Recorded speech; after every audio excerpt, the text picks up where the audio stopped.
ตอนนี้ยอมบอกว่าวันไหนจะมาเมียเลิกซึ้งแล้วช่วงไหนก็ฝากไว้น้ำนะคะทีมงานรถแห่ใบปอนะคะทำรูปแบบเวทีคอนเสิร์ตอันนี้แบบมินิมากเลยแบบชุดใหญ่5 ชั่วโมงกับมินิให้บริการ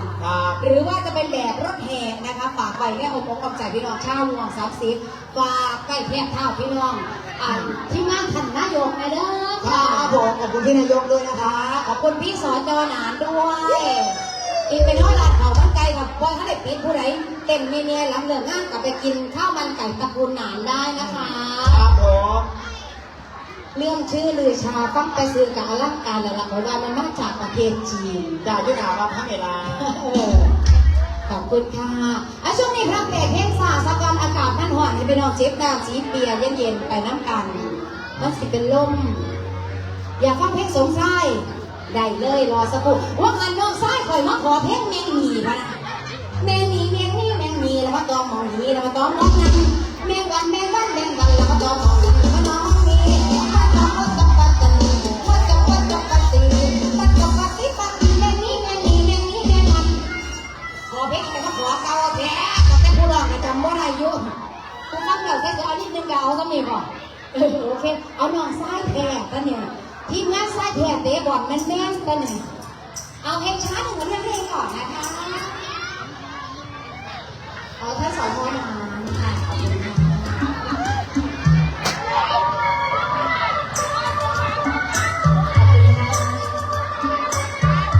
เก็บความหลายใจมองให้เจ๊ลูกหมูสดเจ๊ลูกหมูสดอยู่ตรงไหนคะถ้าอยากได้หมูสดจะเดินไปหาเจ๊ลูกมีคนสดด้วยไหมคะเรียนจบแค่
อน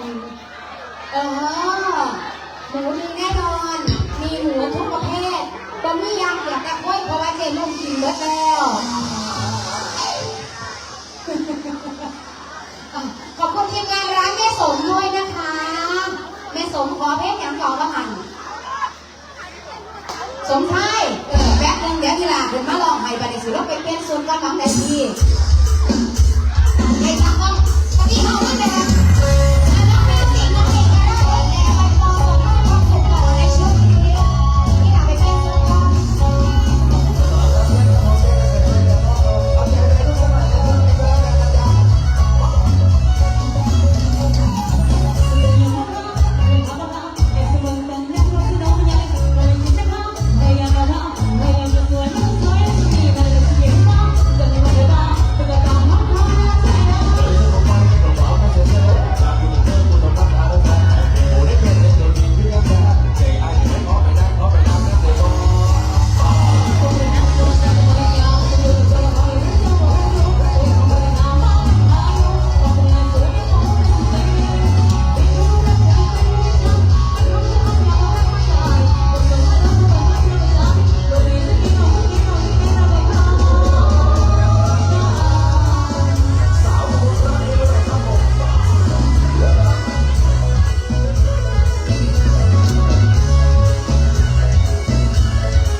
สวยโคนทุกคนด้วยก็แล้วกันนะครับผมลุกขึ้นมาโยกย้ายสารพัดไปกับคนที่ได้ไหมจ๊ะเอาขอเสียงไปม้วนๆ30ดังๆหน่อยเลย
โคโยตีอยู่ใส่โคโยตี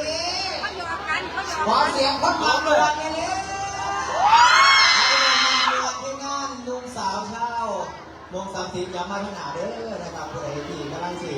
มีปัญหาถอยออกข้างนอกนะครับไปทะเลาะกันยุ่งผลเรื่องเป็นความยังไม่ดีกันข้างในมันเพียงคนกำลังมวนเนาะมันเป็นภาระของคนที่เขากำลังสนุกอยู่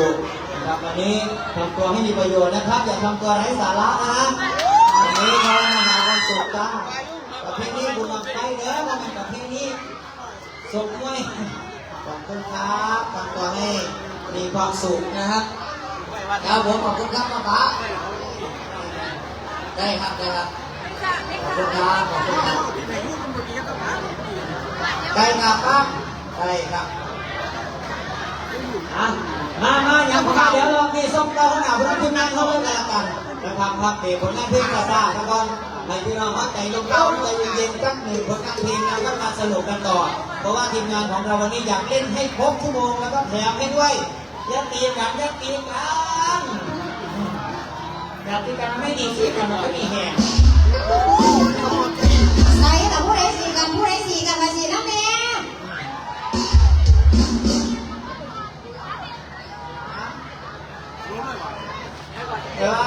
บอกใดตีกันมันเดี๋ยวบอกเสี้ยงที่หนาฮะเนี่ยเอาตัวบอกเสี้ยงมันตายแล้วนะมันตายเนี่ยตัวมันเกิดไม่เลยยังไม่เลี้ยวยังแก่โหสมุนไพรแม่งไปวันกันก็บอกเสี้ยงได้ตีบอกได้ตีกันข้างวันไหนกันแม่กันพี่น้องค่ะโดนเที่ยวบุญบ้านเฮาวันนี้ท่านนายกท่านสอนนะคะจัดให้จัดหนักจัดเต็มท่านผู้นำของเฮาอยากให้พี่น้องมวนซื้อแบบเต็มที่เพราะฉะนั้นวันนี้อย่าขาอย่าตีกันเด้อพี่น้องเด้ออันนี้ผมต้องเรียนเช้าก่อนก็แล้วกันค่ะเพียงบรรยากาศกันก่อนสักหน่อย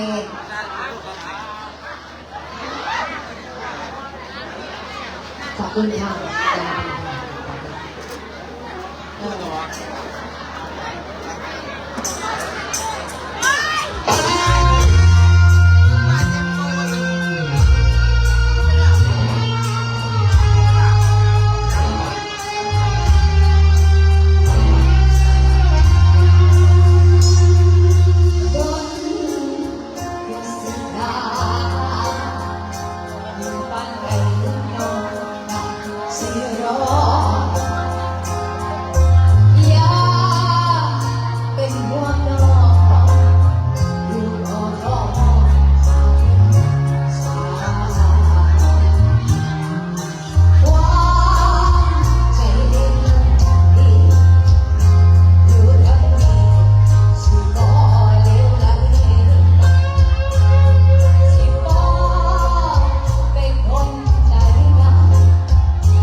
หิวเขาบ่ นี่ยังหิวเขา ดาบเจ้าแล้วมันได้กินส่ง บ่หิวเขาแล้วก็หิวกันจ้อย ว้าว ใส่ไปยะดาอยู่ใส่ไปยะดาอยู่ใส่ไปยะดาขอเพ่งแฟนเก็บพนันไว้ละแฟนเก็บจือบอเก็บความแล้วก็อะไรอีกนะหลักสี่ น้อยเอ็นนะคือขอตะเพ็บวกขา อ๋อก็ไม่ได้เพ็กซาตะบันเนี่ยส่วนลองเพ็กซาต่อกันสามเพ็กสิว่าเดือนหน้าปากซาบายที่บอกเอาแต่ทันหุบมาเอาแต่ทันหุบก็เพ็กมาใส่กันมาล่ะได้ปะล่ะเอาเพ็กไหนก่อนดีแฟนเก็บนะเจ๊ดาอยู่ไหนคะเจ๊ดา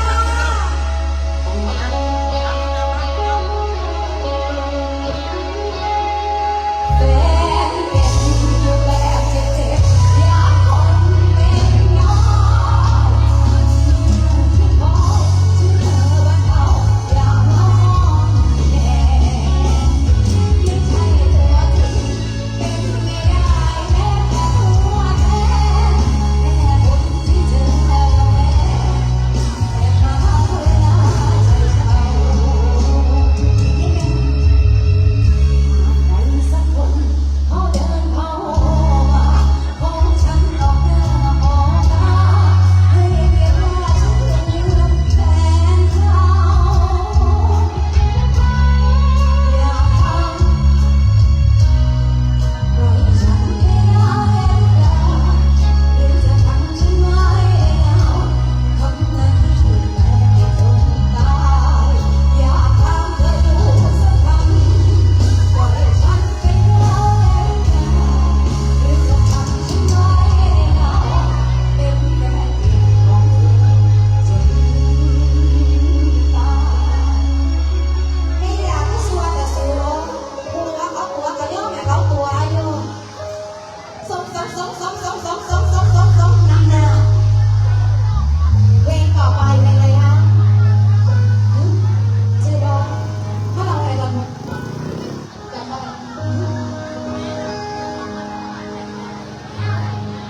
เพลงชื่อว่าบรรทุกร้องให้หน่อย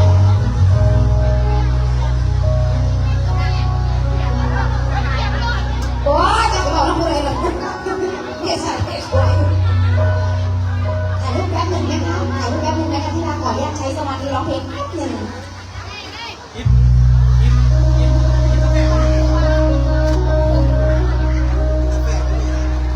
ได้เป็นคนแค่ตามแค่ว่าทันก็ทันได้เป็นคนรักเป็นใครก็คนไม่ฟังจบแรกว่าสายว่าหัวใจขาดมีตั้งนานทั้งเขาพาเที่ยวรู้สึกแต่ละสุดหัวใจไปหามาเจ็บคิดแค่ว่าให้เด็กเอาไปเด็กก็เลยก็เดียวบอกต้องขอให้ใจมันบอกเดียวทางโซ่ห้องอันเดียว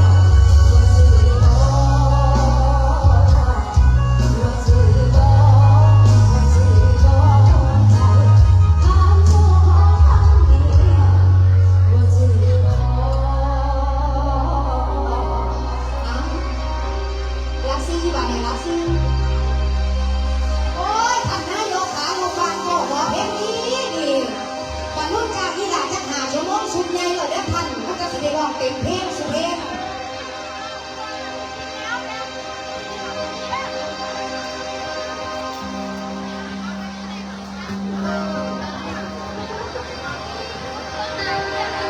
รักซี่